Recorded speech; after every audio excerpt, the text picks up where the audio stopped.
asalaamaaleykum président Adama Barrow naa def Barrow how are you yaa ngi ci jàmm naka njaboot yi ba kenn wëppul walla asumaag yow da xanaa amoo jabar musuma laa gis nga affiché sa femme de amu ko léegi oui monsieur vous plaît am nga 2 minutes of your time am nga 2 minutes sa temps am nga wallaay agi merci beaucoup Adama Barrow yow dangaa commencé Macky Sall lu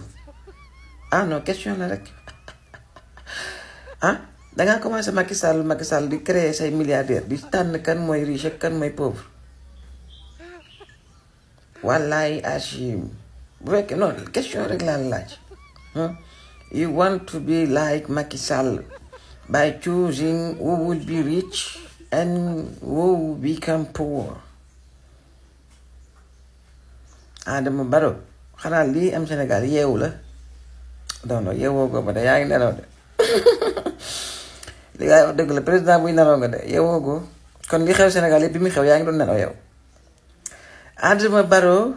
lii nga bëgg a def ci côté ciment bi duñ ko nangu tey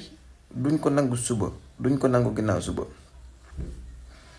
yow ak sa ministre du commerce muy Bakar Diop ngeen bëgg a tànn kat ca Gambie am ci digg ñaar dëkk kan mooy tedd ciment bi ak ku ci dul tedd nga jël ñii nga xam ne ñooy jaarale ciment bi ci camion yoonu suuf gi yokk ko ba 500%. taxi nga favoriser transport maritime bi nga xam ne ñaari nit ñoo ciy bénéficier ñoo koy doxal nga tànn ces deux là ñoom nga ne dangay fabriquer say milliardaire ñi ci des nañ dem toogi nañ leen torox ba faw non juum nga ay munoo yokk les droits d'importation terrestre par route de 500%. nga favoriser l'importation maritime au profit de 2 seules personnes loolu dañ ci bëgg ay explication ñun nag duñ ko nangu tey duñ ko nangu ëllëg ñun waa Sénégambia ñun waa Gambie duñ ko nangu tey duñ ko nangu ëllëg te bu fekkee ne lii ngay def nii jël woo ci ginnaaw dinañ dem Sénégal abbi Ousmane Sonko mu ñëw ñu defante ko yow ba mu set wecc ba muy xat moomoo nit ñi ba nga bàyyi xaw ma kañ nga nar a jeexal waaye li ngay def nii c'est pur du Macky Sallisme li ngay def mooy la am réew mënoo ci nekk nga tànn kuy baax ak kuy bon kuy am ak kuy ñàkk dangay bokk ñëpp boo yokk taxi yokk ko ci ñëpp boo koy wàññi ko ci ñëpp mais transport terrestre nga yokk ko jusqu'à 500%. 500% mooy ban genre chiffre sax et waaye président africain yi am leen yërmande ci ñi ngeen jiite am leen yërmande ci ñi ngeen jiite prix du ciment bi ma nga yokk de manière exponentielle fële ca Gambie